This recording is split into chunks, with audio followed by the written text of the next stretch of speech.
नमस्कार, मी संदीप देसाई. बुलेटिनमध्ये आपल्या सगळ्यांचं स्वागत. सुरुवात करूयात वेगवान घडामोडींना. मुख्यमंत्री उद्धव ठाकरे यांचं निवासस्थान असलेल्या मातोश्री निवासस्थानाबाहेरील कलानगर मुख्य गेटवरील 3 पोलिसांना कोरोना विषाणूची लागण झाल्याचं समोर आलंय. या 3ही पोलिसांवर सध्या पुढील उपचार करण्यात येत आहेत. पॉझिटिव्ह टेस्ट आलेल्या पोलिसांमध्ये कोणतीही लक्षणं दिसून येत नाहीये. अमरावतीमध्ये कोरोनाचं संकट वाढत चाललंय. 12 तासामध्ये कोरोनाचे 10 नवे रुग्ण आढळले असून कोरोनाबाधितांची संख्या 53वर पोहोचली आहे. वरुड इथली कोरोनाबाधित महिला चांदूर रेल्वे इथं येऊन गेल्यानं तिथं सर्व सीमा सील करण्यात आल्या.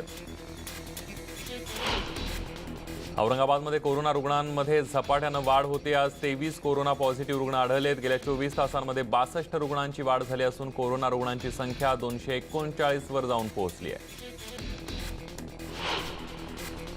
कल्याण डोंबिवलीमध्ये आज आणखी कोरोनाचे 12 रुग्ण आढळले, तर आज 9 रुग्णांना डिस्चार्ज देण्यात आलेला आहे. केडीएमसी क्षेत्रातील कोरोना रुग्णांची संख्या 181वर जाऊन पोहोचली आहे. त्यापैकी 60 रुग्णांना डिस्चार्ज मिळाला असून 118 रुग्णांवर उपचार सुरू आहेत. मीरा भाईंदरमध्ये एकाच वेळी 56 जणांना हे सगळेजण कोरोनामुक्त होऊन घरी गेलेले आहेत. त्यामुळे आज बरे होऊन घरी परतणाऱ्या रुग्णांची संख्या 100वर पोहोचली आहे. मीरा भाईंदरमधील टेंभा रुग्णालयाच्या डॉक्टर, आरोग्य कर्मचारी, सफाई कामगार यांचं सगळ्यांकडूनच कौतुक केलं जात आहे. मुंबई पुण्यामधल्या नागरिकांना इतर जिल्ह्यामध्ये जायला परवानगी देण्यात आलेली नाहीये किंवा इतर जिल्ह्यातील नागरिक मुंबई आणि पुण्यामध्ये जाऊ शकत नाहीत. फक्त मजुरांना मुंबई पुण्याबाहेर जाता येणार आहे. पोलीस स्टेशनला अर्ज केला तरी त्याची पडताळणी होऊनच फक्त मजुरांना बाहेर जाऊ दिलं जाणार आहे. स्थलांतरित मजुरांना त्यांच्या राज्यात जाण्याची परवानगी केंद्र सरकारने दिली आहे. घरी परतण्यासाठी आधी अर्ज करावा लागणार आहे. मुंबईतल्या विविध पोलीस स्टेशनच्या बाहेर अर्ज करण्यासाठी परप्रांतीयांनी मोठी गर्दी केली होती. या अर्जासोबत त्यांना आपल्याला कोणताही आजार नाहीये असं वैद्यकीय प्रमाणपत्र सुद्धा द्यायचं आहे. नवी मुंबईतील परप्रांतीय नागरिक योग्य माहिती मिळत नसल्यानं भरडला जातो. यासोबतच मोफत मिळणाऱ्या फॉर्मची काही जण 10 ते 20 रुपयांमध्ये विक्री करतायत. नागरिकांमध्ये फॉर्म कुठून घ्यायचा आणि तो कुठे भरायचा याबद्दल संभ्रमावस्था असून प्रशासन यामध्ये भर टाकतंय. योग्य माहिती मिळत नसल्यानं नागरिक विभाग कार्यालय आणि पोलीस स्टेशन यामध्ये गर्दी करत असून यामुळे कोरोनाचा धोका अधिक वाढण्याची शक्यता निर्माण झाली आहे. रेल्वेनं ठिकठिकाणी अडकलेल्या मजुरांसाठी श्रमिक रेल्वे सुरू केलेले आहेत. मात्र राज्य सरकार जोपर्यंत अधिकृत घोषणा करत नाही तोपर्यंत कुणीही रेल्वे स्टेशनवर गर्दी करू नये असं रेल्वे प्रशासनानं स्पष्ट केलंय. यासाठी रेल्वे स्टेशन बाहेर कडेकोट पोलीस बंदोबस्त ठेवण्यात आलेला आहे. लॉकडाऊनमुळे भिवंडी शहरातील कामगारांची उपासमार होती आहे. कामगारांना गावी परतता यावं यासाठी भिवंडी रोड स्थानकातून स्पेशल गोरखपूर एक्सप्रेस सोडण्यात येणार आहे. त्यामुळे कामगारांनी अंजूर फाटा इथं मोठी गर्दी केली असून लांबच लांब रांगा लागलेल्या होत्या. परिसरात मोठा पोलीस बंदोबस्त तैनात करण्यात आला आहे. आपल्या गावी जाण्यासाठी नवी मुंबईमध्ये परप्रांतीय लोकांनी गर्दी केली होती. वाशीतील विष्णुदास भावे नाट्यगृहामध्ये मोठ्या प्रमाणावर गर्दी पाहायला मिळाली. शेकडो नागरिक अर्ज भरण्यासाठी रांगेत उभे होते. यावेळेला सोशल डिस्टन्सिंगचा पूर्णपणे फज्जा उडाल्याचं पाहायला मिळालं. हरियाणामधील मानेसरमध्ये मारुती कंपनीमध्ये महाराष्ट्रातील 350 मुलं अडकली आहेत. त्यांना आणण्यासाठी महाराष्ट्र सरकारनं प्रयत्न करावे अशी मागणी तिथल्या कामगारांनी केली आहे. मारुती कंपनीमध्ये कॉन्ट्रॅक्ट पद्धतीवर 350 मुलं महाराष्ट्रातून कामासाठी गेली होती. लॉकडाऊन झाल्यापासून त्या सर्व मुलांना कामावरून काढलं असून त्यांची खाण्यापिण्याची सोय नाही आहे. संबंधित ठेकेदारानं त्यांची जबाबदारी नाकारल्यामुळे त्यांची परिस्थिती बिकट होत चालली आहे. चंद्रपुरात 1500 बांधकाम मजुरांनी रस्त्यावर येत महामार्ग अडवण्याचा प्रयत्न केलाय. घरी परतण्याच्या मागणीसाठी हे मजूर रस्त्यावर आलेत. नव्या शासकीय वैद्यकीय महाविद्यालय इमारतीच्या बांधकामासाठी उत्तर प्रदेश, बिहार, बंगालचे मजूर आले होते. लॉकडाऊन दरम्यान काम बंद झालं, पण कंपनीनं पैसे, रेशन काहीच न दिल्यानं संतापलेल्या कामगारांनी काही काळासाठी महामार्ग अडवण्याचा प्रयत्न केला. मुंबईच्या भिवंडीतून 5 गाड्यांमध्ये 202 लोक बसून अमरावती इथल्या आममी या गावामध्ये जात होते. परंतु ते सगळेजण गंगापूरमध्ये थांबले असता काही जणांनी हटकलं आणि पोलिसांना बोलवलं. यानंतर पोलिसांनी त्यांची आरोग्य तपासणी सुरू केली. गंगापूरच्या एका शाळेत या सगळ्यांची राहण्याची व्यवस्था करण्यात आली आहे. भिवंडी इथून पायी उत्तर प्रदेशकडे निघालेले मजूर 5 दिवसानंतर भुसावळ इथं पोहोचले. ते भिवंडीमध्ये कपड्याच्या कारखान्यामध्ये काम करत होते. लॉकडाऊन वाढल्यानं मालकानं गावी परत जा असं सांगितलं. जेवणासाठी आणि राहण्यासाठी पैसे नसल्यानं हे सर्व मजूर रस्त्यानं उत्तर प्रदेशकडे निघालेत. नाशिकवरून लखनौकडे स्पेशल ट्रेन सोडण्यात आली. या ट्रेनमधील प्रवाशांची भुसावळ रेल्वे स्थानकावर जेवणाची आणि पाण्याची व्यवस्था करण्यात आली होती. मात्र या प्रवासादरम्यान कोणतंही सोशल डिस्टन्सिंग पाहायला मिळालं नाही. रत्नागिरी जिल्ह्यातून सिंधुदुर्गात येण्यासाठी असणाऱ्या काही रस्त्यांवर चेकपोस्टच नाहीये, त्यामुळे अशा काही मार्गांनी मुंबईतल्या अनेक गाड्या तपासणी झाल्याशिवाय सिंधुदुर्गामध्ये येण्याची शक्यता आहे। त्यामुळे ग्रीन झोनमध्ये असलेल्या सिंधुदुर्गातही कोरोनाचा धोका वाढू लागलाय। गडचिरोली जिल्ह्यातले 13,000 मजूर विविध ठिकाणी तेलंगणात अडकले आहेत। मात्र आता पायी प्रवास करून या मजुरांनी तेलंगणातून गडचिरोली जिल्ह्यामध्ये प्रवेश करायला सुरुवात केली आहे। त्यामुळे ग्रीन झोन असलेल्या गडचिरोली जिल्ह्यामध्ये कोरोनाचा प्रादुर्भाव होण्याची शक्यता आहे। लॉकडाऊनमुळे अनेक मजूर यवतमाळ जिल्ह्यामध्ये अडकून पडलेत। या नागरिकांच्या राहण्याची आणि खाण्याची सोय प्रशासनानं जिल्ह्यातील 37 निवारागृहांमध्ये केलेली आहे। इथं थांबलेल्या नागरिकांची चांगली व्यवस्था करण्यात येते आहे। निवारागृहातील नागरिकांना योगा आणि प्रार्थनेच्या माध्यमातून मानसिकरित्या सक्षम करण्यात येत आहे।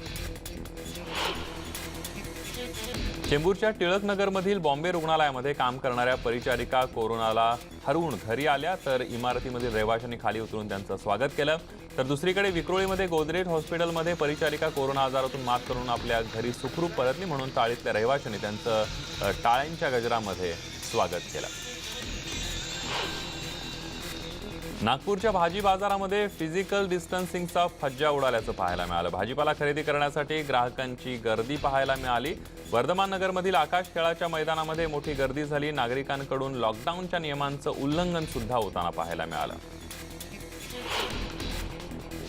लॉकडाऊनचे नियम पायदळी तुडवत अनेक जण स्वतःचं आणि इतरांचं आरोग्य धोक्यात घालतायत। घाटकोपरमध्ये याचा प्रत्यय आलाय। घाटकोपरमध्ये लॉकडाऊनचा भंग करून भर रस्त्यावर धूम्रपान करणाऱ्या 2 युवकांना पोलिसांनी अद्दल घडवली आहे। दोन्ही युवकांना बेडूक उड्या मारण्याची शिक्षा देण्यात आली।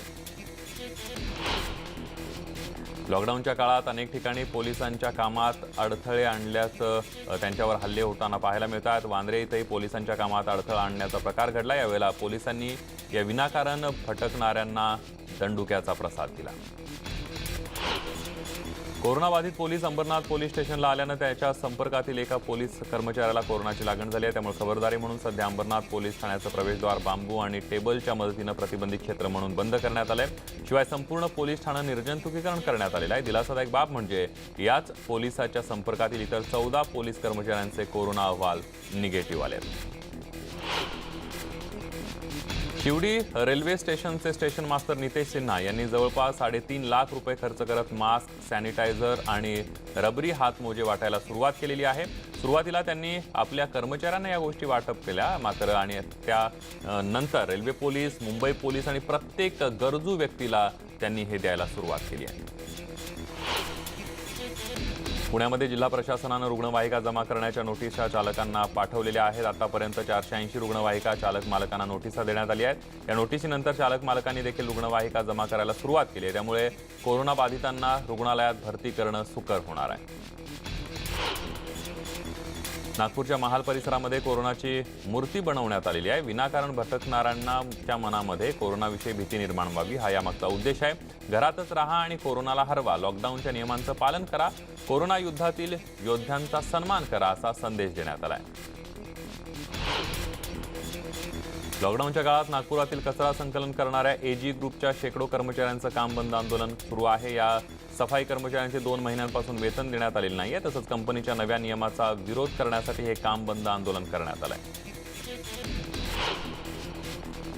महाराष्ट्र सरकारला केंद्र सरकारनं जोरदार धक्का दिलाय, कारण आंतरराष्ट्रीय वित्तीय केंद्र मुंबईहून गुजरातला नेण्यात आलंय। गुजरातमधील गांधीनगरमध्ये हे वित्तीय केंद्र हलवण्यात आलंय। गांधीनगरमधील गिफ्ट सिटीमध्ये वित्तीय केंद्र असणार आहे। त्यामुळे राज्यातील लाखो लोकांचा रोजगार गुजरातला गेलाय। गुजरातला वित्तीय केंद्र नेण्याचा निर्णय हा जुनाच असल्याचं राज्याचे विरोधी पक्षनेते देवेंद्र फडणवीस यांनी सांगितलंय। पंतप्रधान मोदींवर टीका करण्यासाठी काही लोकांना सोयीच्या गोष्टींचं स्मरण होत असल्याचं फडणवीस म्हणाले। विठ्ठलाच्या आषाढी वारीवर देखील कोरोनाचं सावट आहे। वारी संदर्भात येत्या 2 दिवसात वारकरी, फडकरी आणि दिंडी प्रमुखांची व्हिडिओ कॉन्फरन्सिंगद्वारे बैठक होणार आहे। प्रमुख 6 दिंड्यांचे प्रमुखांशी सकारात्मक चर्चा करून आषाढी वारीचं नियोजन करण्यात येणार असल्याची माहिती आहे। त्यामुळे आता वारी संदर्भात नेमका कोणता निर्णय घेतला जातो याकडे सर्वांचं लक्ष लागलंय।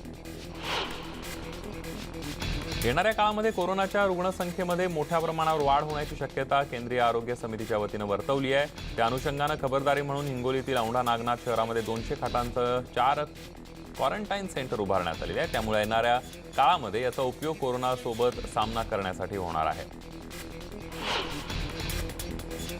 वर्धा जिल्ह्यामध्ये कोरोनाचा बाधित रुग्ण नसला तरी आपत्कालीन व्यवस्था म्हणून आरोग्य विभाग, जिल्हा प्रशासनानं मोठ्या उपाययोजना केलेल्या आहेत. आपत्कालीन प्रसंगी सेवाग्रामच्या Mahatma Gandhi institute of medical sciences, सावंगीच्या विनोबा भावे ग्रामीण रुग्णालय आणि जिल्हा सामान्य रुग्णालयामध्ये 360 बेड आणि क्वारंटाईन करण्यासाठी शहरातील वसतिगृह घेण्यात आलेली आहे.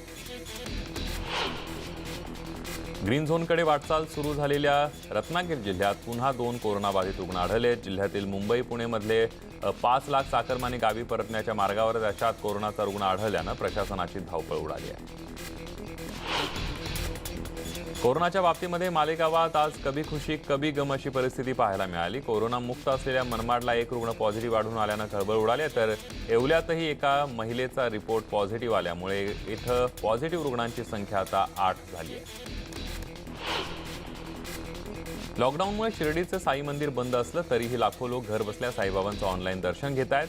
लॉकडाऊनच्या काळामध्ये जवळपास 65 लाख साई भक्तांनी दर्शन घेतलंय, तर मोठ्या प्रमाणावर ऑनलाईन डोनेशन सुद्धा जमा केलंय. पनवेलमध्ये वाढणाऱ्या कोरोनाबाधितांची संख्या वाढत असल्यानं 3 तारखेपर्यंत मुंबईत काम करणाऱ्या नागरिकांची राहण्याची सोय मुंबईमध्येच करावी, अन्यथा 4 तारखेपासून मेडिकल सोडून इतर सर्व आस्थापने बंद ठेवावीत असं आवाहन पनवेल भाजप आमदार प्रशांत ठाकूर यांनी केलंय. त्यामुळे संभ्रम पसरल्यानं नागरिकांची खरेदीसाठी गर्दी पाहायला मिळाली. मात्र सर्व अत्यावश्यक सेवेतील आस्थापनं हे चालूच राहतील, त्यामुळे नागरिकांनी गर्दी न करण्याचं आवाहन आयुक्तांनी केलंय. लॉकडाऊनमुळे निर्मनुष्य झालेल्या चंद्रपूर शहराच्या रस्त्यावर रात्रीच्या सुमारास फक्त मुक्त संचार करणाऱ्या अस्वलाला वनविभागानं पकडलंय. या भागातील रस्त्यांवर ही अस्वलं फिरताना आढळून आली होती, त्यामुळे नागरिकांमध्ये खळबळ उडाली.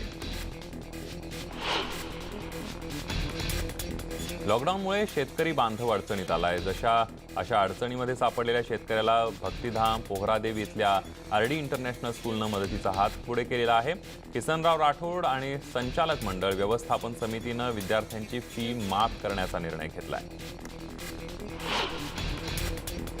कोरोनापासून करुणा हा एक अनोखा प्रकल्प श्रीमद राजचंद्र आत्मतत्व रिसर्च सेंटरच्या माध्यमातून साकारला जातो. यामध्ये स्वयंसेवकांच्या मार्फत लिक्विड साबण, औषधं आणि मास्क यांचं वाटप करण्यात आले आहे. दुसऱ्या टप्प्यामध्ये 60,000 गरजूंना जीवनावश्यक धान्य वितरित करण्यात आलेलं आहे.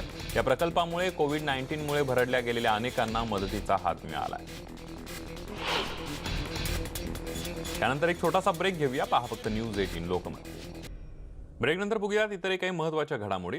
देशभरातल्या कोरोना संक्रमितांची संख्या 35,000च्या वर गेलेली आहे. केंद्रीय आरोग्य मंत्रालयानं दिलेल्या माहितीनुसार काल आणखी 77 जणांचा मृत्यू झालाय. त्यामुळे एकूण कोरोना बळींची संख्या 1,218 वर पोहोचली, तर एकूण संक्रमितांची संख्या 37,336 झाली आहे. लॉकडाऊनमुळे उपासमार होऊ लागल्यानं कामगारांमधला असंतोष वाढू लागलाय. तामिळनाडूची राजधानी चेन्नईमध्ये अनेक कामगार रस्त्यावर उतरले. आपापल्या राज्यात जाऊ दे अशी मागणी या कामगारांनी केली आहे. शेकडो कामगार रस्त्यावर उतरल्यानं चेन्नई शहरामध्ये तणाव निर्माण झाला होता. अडकून पडलेल्या कामगारांसाठी गुजरातमधील अहमदाबाद ते आग्रा दरम्यान विशेष रेल्वे धावणार आहे. अहमदाबाद रेल्वे स्टेशनवर आरपीएफने याची तयारी सुरू केली. कोचमध्ये 72 ऐवजी केवळ 60 प्रवासी प्रवास करू शकणार आहेत. तर तिकडे झारखंडमध्ये सुद्धा मजुरांना घेऊन आलेली ट्रेन दाखल झाली आहे. यावेळेला या मजुरांची वैद्यकीय तपासणी करण्यात आली आणि मजुरांचं मास्क आणि गुलाब पुष्प देऊन स्वागत करण्यात आलं. कोरोना टाळेबंदीमुळे देशाच्या विविध भागात अडकून पडलेले मजूर, यात्रेकरू, विद्यार्थी, पर्यटक यांना आपापल्या राज्यात परतणं शक्य व्हावं म्हणून विशेष श्रमिक रेल्वे गाड्या सोडल्या जात आहेत. विमान वाहतूक बंदीच्या मुदतवाढीबाबत डीसीजीनं एक आदेश काढलेला आहे. आगामी 17 मे पर्यंत विमान उड्डाणं बंद राहतील असं स्पष्ट करण्यात आलेलं आहे. जगभरामध्ये काल 94,500 नवीन कोरोना रुग्णांची भर पडली आहे. त्यामुळे एकूण संक्रमितांचा आकडा 33,98,400 वर पोहोचलाय. गेल्या 24 तासांमध्ये 5,600 जणांचा मृत्यू झालाय. एकूण कोरोना बळींची संख्या 2,39,400 पेक्षा जास्त आहे. अमेरिका, ब्रिटन, ब्राझीलमध्ये संक्रमणाचा वेग वाढत चाललाय. अमेरिकेत काल दिवसभरामध्ये 36,000 नवीन रुग्णांची भर पडली आहे. त्यामुळे एकूण संक्रमितांची संख्या 11,31,000हून अधिक झाली आहे. 24 तासांमध्ये 1,800 जणांचा मृत्यू झालाय. त्यामुळे एकूण कोरोना बळींची संख्या 65,753 झालेली आहे. इटलीमध्ये पोलिसांनी लाखोंच्या संख्येनं मास्क आणि औषधं जप्त केली आहेत. इटालियन फिस्कल पोलिसांनी जवळपास 24,000 मास्क आणि 5,000 औषध साठा जप्त केलाय. सिंगापूरमध्ये 2 महिन्यांपासून असलेलं लॉकडाऊन काही अंशी कमी करण्यात येणार असल्याची माहिती इथल्या अधिकाऱ्यांनी दिलेली आहे. 12 मे पासून काही उद्योगधंदे सुरू करण्याची परवानगी देण्यात येणार आहे.